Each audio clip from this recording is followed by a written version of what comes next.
Okay, guys, let's start. Welcome to Cancer Center Grand Rounds. And my hope is this is the last Cancer Center Grand Rounds when it will be snowing of the year. Okay, so I think we can be somewhat optimistic. We have two fabulous presentations today. The first is from Seth Herzon. Seth is a member of the Department of Chemistry. He's an associate professor of chemistry at Yale, also a member of the DT program, and also a member of the Cancer Chemistry Colloquium, the Hplc meeting, which meets in the provost's office with Dr. Herbst and Dr. Schlesinger and Dr. Herzon and others, and Scott Miller. So we're delighted to hear his first talk, which will be on synthesis and study of antiproliferative natural products. Dr. Herzon.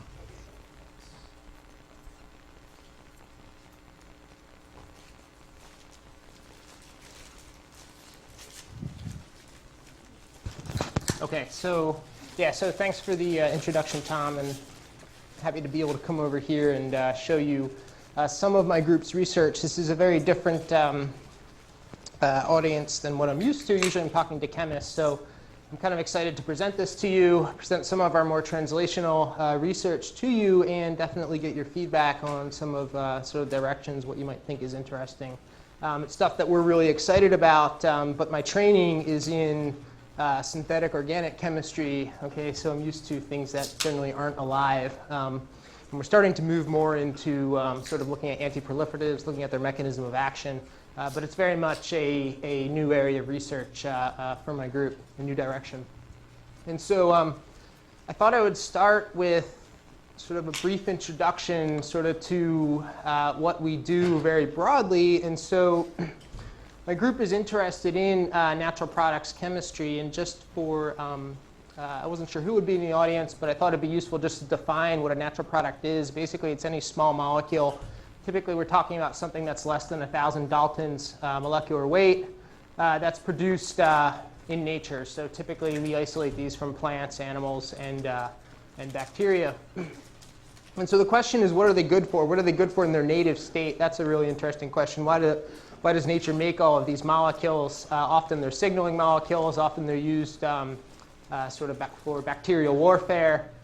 We isolate them. My group doesn't do it, but natural products isolation chemists harvest them from nature, characterize them, and then sort of look for unnatural applications of natural products. Okay, and as it turns out, they're quite useful for many different diseases. So I'm sure many of you know sort of the frontline antibiotics are all natural products. Cancer, of course, is something that's benefited from natural products. And you can look through the literature, and about 47% of clinically prescribed anti-cancer agents are natural products themselves or derived directly from a natural product structure. If we allow that sort of definition to expand a little bit and say, okay, maybe starting from a natural pharmacophore or something, the number increases to sort of the mid-60s. And so clearly they're of utility, very important molecules. These are some of the molecules that you all may be familiar with. So Taxol, the vinca alkaloids, dolastatins, bleomycins, actinocidin 743. These are all natural products that are clinically used to treat different cancers. I actually got the email about the shortage in the vinca alkaloids last year, and I thought that would be... Is that kind of citing 743 yondelis? Yes, that's right. Yeah, so that alkylates guanine. So I got the email about the shortage of the vinca alkaloids. I thought that would be an interesting project. Right? But that's a tough project. So anyway, so what does my lab do? So the primary focus where all of our projects start is really in what we call total synthesis. So basically taking simple chemicals that we can purchase that are inexpensive and converting them to a natural product structure in the laboratory. So the bulk of our experiments are done in round bottom flasks on a stir plate. But then I think what we try to do is we try to pick targets that have some sort of biological activity, that are interesting from a synthetic standpoint, and then use our chemistry to really explore their activity. And so what I'll tell you about today are some natural products that cleave DNA. And we've been looking at the mechanism of action of this DNA cleavage, and it turns out to be quite interesting. Other things that we're interested in are natural product biosynthesis, so probing the way by which nature prepares these molecules. And we do some of that in my lab, particularly looking at natural products derived from different bacteria, Selenospora. And so really, so where does, what is the potential sort of impact of chemical synthesis on sort of drug discovery, on the development of new sort of mechanisms for chemotherapies? And really sort of one of the primary benefits is that we can access structures that are difficult to obtain from the producing organism. So many natural products are abundant. For example, Taxol we can get from the yew tree. But some are not, and oftentimes it's very difficult just to get a sample of the compound to study its biological effects, and so we can do that with synthesis. I think, but what's more sort of important and much more powerful is actually being able to modify the natural product structure in a way that you can connect, say, molecular structure with biological function. And in order to do that, you need to have a very good handle on the synthetic chemistry and be able to manipulate those structures with a high degree of control. And so we can do that through synthesis. The other thing that we can do is prepare affinity conjugates and probe molecules for target ID studies, so like protein pull down experiments and investigations of that nature. And then if our syntheses are efficient, and we've actually done this in my lab, we can develop efficient syntheses of natural products in a way that impacts supply. And so we've made an anti-neurodegenerative alkaloid known as huperzine A, which we actually got patent protection for the route, and so now that's being scaled to a GMP process by a private collaborator. And so I want to just tell you about one project from the group because of the time constraints, and that's our work with these molecules here, known as the kinemycins. So these are bacterial metabolites. They're produced by a strain of Streptomyces. They were isolated in the early 1970s. And from a chemical standpoint, they're very interesting molecules because they have a dinitrogen substituent fused to a carbon atom. So we call that a diazo group. And that is embedded in this 5-membered ring, which is fused to this naphthoquinone. Okay? And so this structural arrangement of atoms we call a diazofluorine. And these are the first molecules that were known to contain the diazofluorine functional group. In 2001, then, these two metabolites were isolated from a strain of Selenospora. They're known as lomaveticins A and B. Okay? And if you just look at them quickly, they're nominally dimers of the kinemycins. So it looks like I've got two diazofluorines fused together, and that's the case. So there's a diazofluorine down here. There's a single carbon-carbon bond that bridges that diazofluorine to the second half of the molecule. Okay? The other major difference, though, is in kinemycins, I've got hydroxy groups or acetates over on this D ring. In lomaveticins, I've got carbohydrate residues. Okay? And so when we started this work, there were two lomaveticins known, lomaveticins A and B. Lomaveticin B is a degradation product of lomaveticin A. So this oleandrous residue is quite acid labile, can hydrolyze, you form a tertiary alcohol, which closes in on the ketone, and you generate this hemiketal functional group. And so that occurs twice in lomaveticin B, and you get a very rigid sort of butterfly type of structure. So in all honesty, we were interested in these at the outset because of their structures. We wanted to try and make them in the laboratory. But we were also interested in their cytotoxicity. So we do a lot of work with Craig Cruz at the screening center, and so we can send these compounds over, get them evaluated against cancer cell lines. And so these are the IC50 values of lomaveticin A and kinemycin C. This is just a representative kinemycin against 4 different cell lines. And what you can see is that lomaveticin A is a sub-nanomolar inhibitor against 3 of those 4 cell lines, whereas kinemycin C is sort of in the hundreds of nanomolar range. Well, this is kind of intriguing if you think about why that might be. One hypothesis that we and others have had is that this diazofluorine is sort of the pharmacophore, the reactive warhead, if you will, of the natural product. And so if I were taking lomaveticin A and bringing in 2 diazofluorines, one would expect roughly a doubling in potency, but we don't see that. The molecule is much more active. And so that's something that we wanted to try to understand. Many different groups have asked the question, what are the molecular mechanisms underlying the cytotoxicity of these metabolites? Okay, so these are in vitro reactivity experiments, performing chemistry on these molecules themselves or related analogs, and then asking the question, what are the products that are formed? Okay, and so it's It's a large body of data, and I basically synthesized it down here. And so it's been suggested that these things can covalently modify biological nucleophiles by direct addition to the diazo group. You can generate reactive carbon-centered free radical intermediates. So these types of free radicals form the basis for the cytotoxicity of molecules known as the enediene. So calicheamycin is a well-known example that was actually incorporated into an ADC known as Mylotard. It's also been suggested that they can generate electrophilic orthoquinomethyde intermediates or acylfulvene intermediates. And these two compounds could also take up biological nucleophiles. So we wanted to sort out these different reaction pathways and really identify the one that was most important for cytotoxicity with the goal of using that information to tune the structure of the metabolites. And so I won't go through the details of these synthetic chemistry.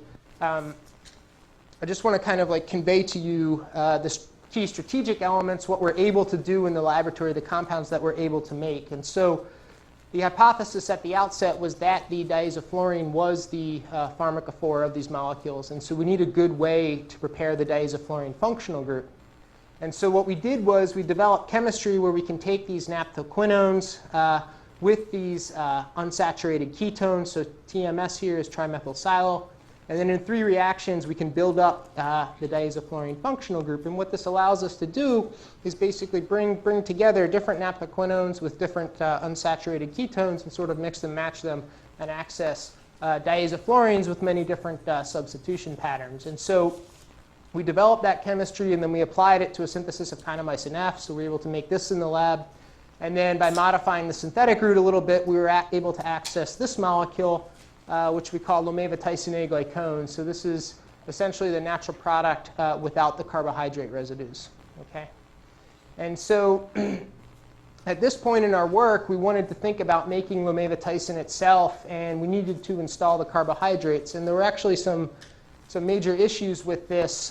This is the structure of lomevatysin A as depicted in the isolation paper. And the carbohydrates are shown here. And the way they're drawn is meant to indicate relative but not absolute stereochemistry. So in other words, I could have the mirror image of either mirror image form of both carbohydrates. And so what this translates to synthetically is that we're going to end up making lots of different lomevatysin derivatives in order to arrive at the correct structure. And so we didn't want to do that. And so what we did was we got the producing organism. Okay, so it comes from a strain of Selenospora. That strain was deposited at the USDA. We were able to request it and then begin to culture it in the lab. And what we wanted to do was isolate natural lomevatysin A, cleave the carbohydrate residues, and get their absolute stereochemistry. We didn't see any lomevatysin A in the fermentation broth, but we did identify other new lomevatysins.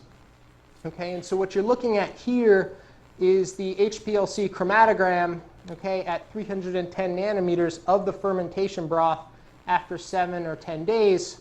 And these are the 3 new metabolites that we pulled out.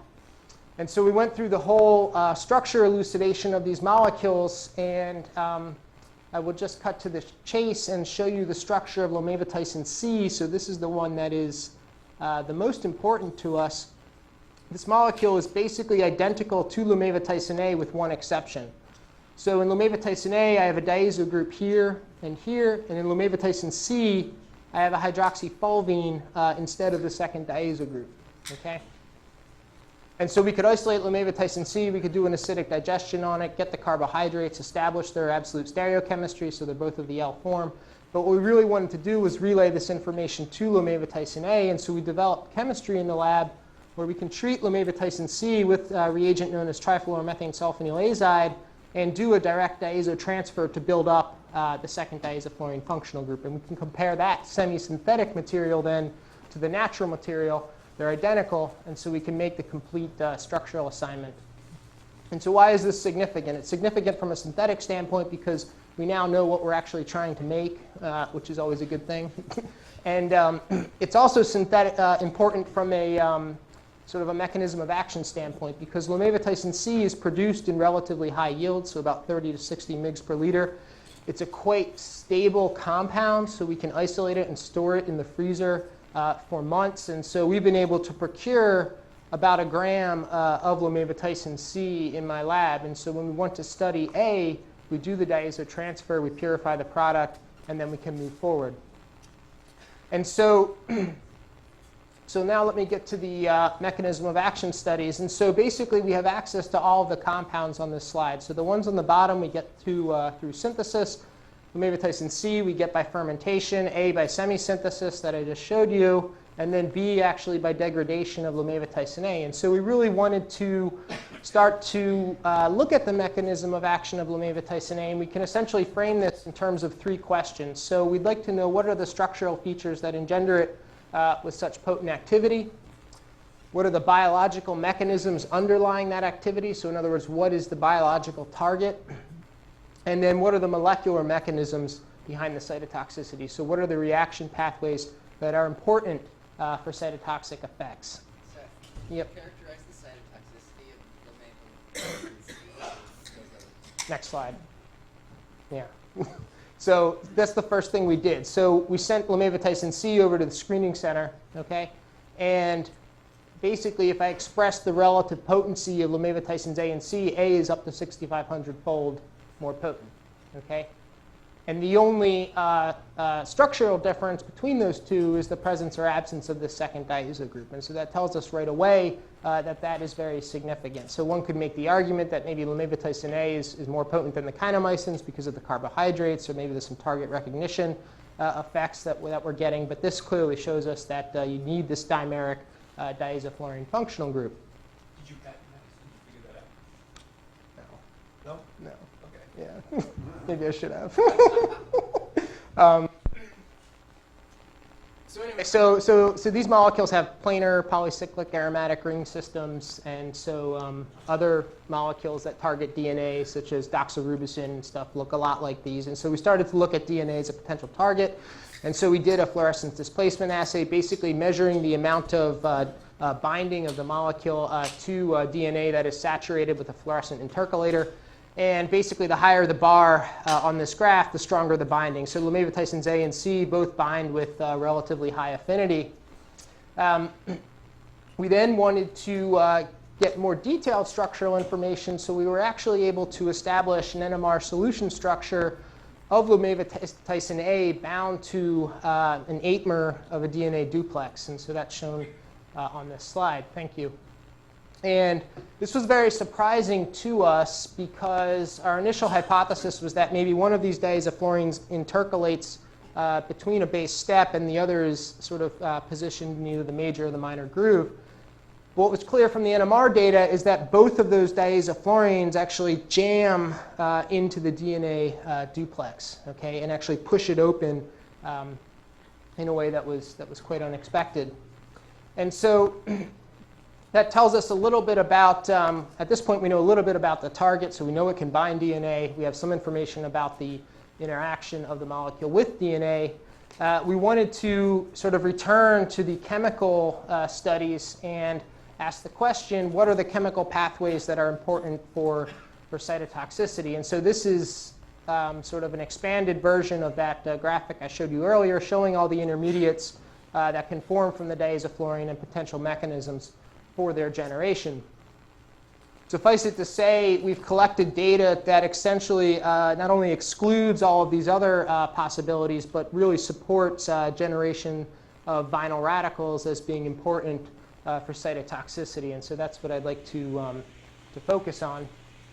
And so this is a mechanism for formation of the vinyl radical from lomaviticin A. So one could get electron transfer to the diazofluorine, addition of a proton, formation of a semiquinone, okay? And then if you work through it, you can lose dinitrogen and convert that species directly to the vinyl radical, okay?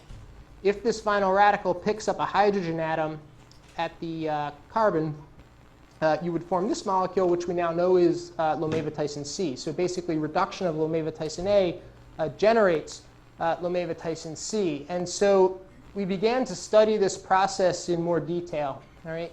And so there are 2 pathways that we're interested in. So the first is the reduction of the first diazofluorine to convert lomaviticin A to lomaviticin C. And then the second reduction to convert the remaining diazofluorine also to a hydroxyfulvene. So I call this a double reduction product. Right? And so these were the experiments that really, I think, shed a lot of light on the mechanism and provide a lot of support for this vinyl radical intermediate. So if I take lomevatysin A and simply warm it up in methanol, okay, at 37 degrees, we see a reduction, hydro-D-diazotization, to form lomevatysin C. And this was very surprising to us because there was no exogenous reductant that we were adding. So enediones and anthracyclines and things get reduced by things like glutathione and other sulfur-based nucleophiles. Here we aren't adding that to the reaction mixture. So presumably methanol is the reductant. It's getting oxidized to formaldehyde. And this is fairly remarkable for an organic molecule to be able to do that. We can conduct the same experiment in isopropanol. The reaction is faster, so it's about twice as fast. But we see very clean reduction. And the molecule is stable in tetrahydrofuran. So that's a non-reducing solvent. And so then what we did was we took lomevatysin A up in a mixture of deuterated methanol and deuterium oxide. And the hypothesis here was that if I'm generating a vinyl radical at this position, I should incorporate deuterium there. And we see that. So we get about 95% deuterium incorporation at the vinylic position. And so that's additional evidence for the intermediacy of this vinyl radical. And then we did an experiment which is really interesting. So we wanted to probe for sort of the competency of this radical to abstract a non-exchangeable hydrogen atom from DNA. And so what we did was sort of an inverse deuterium labeling experiment. So we basically took calf-thymus DNA and then lyophilized it over and over again from D2O. So in this way we can exchange out all of the heteroatom-bound protons. We then incubate with our molecule, and DTT is reductant, and what we get is two products, about a 1-to-1 ratio. So we get lomevatysin C as well as the double reduction product. Okay? And so the hypothesis here is that if lomevatysin A can abstract a non-exchangeable hydrogen atom from DNA, we should see proteation at this position, and we see that. We get about 67% hydrogen atom incorporation in lomevatysin C and about 59% in the double reduction product. So that tells us that it's going in and getting at a non-exchangeable hydrogen atom, probably from the ribose backbone. If we leave out the calf-thymus DNA, we still get hydro-D-diazotization. Now we get about an 81% yield of lomevatysin C, higher levels of hydrogen atom incorporation, and a little bit of the double reduction product with the comparable level of H atom incorporation. And so so it's interesting to us, and so we went back to the crystal structure, and what you can, or sorry, the NMR structure, and what you can see from this, if you look at the yellow hashed lines, is that the diazocarbon is relatively close to a ribose in each strand. Okay, and so the distances here are within about 3.6 angstroms. So this is the other one. Okay, and that led us to the question: can this molecule induce a double-strand break in DNA? And so that's one of the most potent mechanisms for damaging DNA. And so we did what's known as an H2AX phosphorylation assay. And so basically we're looking at phosphorylation of the histone protein H2AX as a response to DNA double-strand break. And so this is the flow cytometry graph from that experiment. So we basically label the cells with fluorescent anti-H2AX anti-gamma H2AX antibody and count them by flow cytometry. The blue line is lomevatysin A, and so what you can see is that it potently induces double-strand breaks. The other line that's important here is the brown one, which is lomevatysin C, which is buried down in the controls, right? And so this gives us a very clear understanding of why lomevatysin A is so much more cytotoxic than lomevatysin C. We can titrate down the amount of lomevatysin A, going down to about 390 picomolar. We still see a significant amount of double-strand breaks. And so this is kind of the state of the project now, what we think about the mechanism. Basically, this molecule can dock inside of DNA, generate a vinyl radical intermediate. That cleaves one strand. The second reduction then occurs, and we can get complete double-strand cleavage. What's interesting, though, from these studies, you might have picked up on this, is that in the methanolysis and the isopropanolysis experiments, we only see the first reduction. We don't see the second. And so that tells us that the oxidation potential of lomevatysin A is much higher than lomevatysin C. Okay? And if you look at how these molecules are bound in the double helix, they're stacked on top of one another. Okay? And so many of you probably know that the oxidation potential of DNA bases is modulated by the the sort of neighboring bases and the pi stacking interaction. So what we're thinking is that on intercalation, we're actually raising the oxidation potential of the metabolite by enforcing sort of this pi stacking interaction, and that's something that we're trying to probe.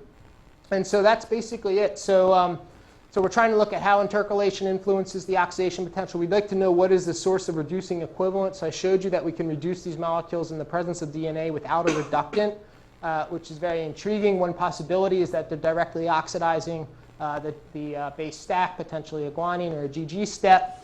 We're probing for that. We'd like to know which hydrogen atom is then removed from DNA. And then we actually have a collaboration with Pfizer to look at dimeric diisoflurans as payloads for ADCs. And so truth in advertising, lamivudine A will never be a useful drug, so it's very unstable. It's not produced in high yields by the bacteria, and it's just broadly cytotoxic.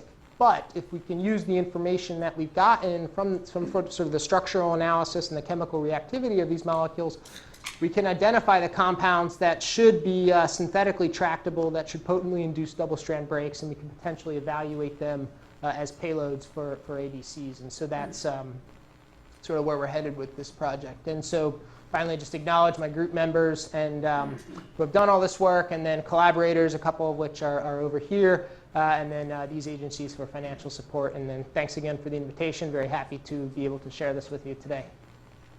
Did you ever show the evidence of covalent interaction with the DNA based on your mechanism? Yeah, so the question is, did we ever see evidence for covalent modification of DNA? And we've probed for that in vitro, looking at just adding nucleotides and stuff, seeing if they form adducts. We don't see any of it. In these experiments, we did these on sort of a semi-preparative scale, so about 5 mg of material. And particularly in this one, we're getting almost quantitative recovery of material. So if it is covalently modifying, it's small amounts. So what is the evidence the mechanism is indeed to the intercalation and then lead to the breakage of the DNA in the affected cells? So what is the mechanism Yes. leading to the breakage? So this is, we're trying to get at it on a molecular level now. So we think that it's abstracting hydrogen atom from the ribose. You get a carbon-centered radical, okay? And then those are known to decompose to basically lead to cleavage of the ribose, cleavage of the nucleotides. That's And the hypothesis. yeah, yeah. You really don't have evidence to support that. Well, yeah, we haven't nailed it down completely, I would say. I Yeah. think that one of the Yeah. possibilities is I looked at if you incubate the cells, Yeah. you should be able to take a look what happened to the DNA. Is any interaction right inside the cells? Because the mechanism could be purely through its due to this active group. Interacting with some other components of the cells. So don't rule Yeah, out yeah. that possibility. Not with a protein target or something? Yes, Is that- and yeah. I think you can, if you really want to go after, you can even make antibody out of it. Right. and the See where it tagging it. goes. Yeah. Okay, Yeah. so that's Yeah. another intriguing thing I saw is this cannabamycin. You have two cell lines, very different in cytotoxicities. One HCT11 is 0.034 nanomole. Another HeLa is 4.5. How do you explain that? Yeah. That's very intriguing. May also point Yeah. out potential and target. Yeah, that's right. So in the isolation report, they tested A against 25 cell lines, and it was basically, so I think like the mean IC50 was around 7 or 10 nanomolar, but then it was picomolar against the HCT116, ovarian, and then also I want to say leukemia, although we really didn't, I guess we did see that. I don't know why it's more potent in those cell lines than HeLa. It may be an issue like uptake or degradation of the metabolite before it gets to the target. For our anti-cancer agents, we Yeah. are looking for selectivity. Yeah, Yeah. that's right. Here you have a big difference. Does this suggest in the possibility they may have So I would ask David, my suspicion is that the HCT116 cell lines have probably been fully sequenced at this point. And you could actually look and see if there's, from bioinformatics standpoint, see if there's any obvious targets that pop up. Dr. Yarbrough? Yeah, I was just had a question about the intercalation and the effect of that. What happens if there is a double strand break, which gamma H2AX looks like there is? What happens after the double strand break? Does it still stay intercalated? Does that somehow inhibit repair? That's a great Are any of question. those things known? Yeah, no, that's a great question. We don't know at this point. Yeah, but that's right. So it could be also not just inducing the double strand break, but also preventing repair. Yeah. Bonnie? So, following the chemistry, I was actually intrigued that the lomavitysin A, which is different from the C by just that N2 group, has as high as a 6,500-fold difference in potency. And in sort of following your mechanism, I guess I'm wondering if you think it's solely due to the increased oxidation potential of that first N2 group, or whether it's the fact that with the lomavitysin C, you're only able to induce a single strand break when the oxidation happens, and that's easier to repair, or whether there's something else going on in the mechanism that you haven't yet gotten to address from where you are. Yeah. So my inclination is that it's because C basically doesn't have the capacity to induce double strand breaks as efficiently, but certainly the first reduction is much faster, and so. One model would be not that a single molecule is inducing a double strand break, but you've got two, and they're sort of hitting complementary strands, and you're just getting much faster reduction of A, as opposed to if you did the same thing with C, the reduction would be much slower. So, yeah. Terrific. That was a fantastic presentation. Unfortunately, we don't have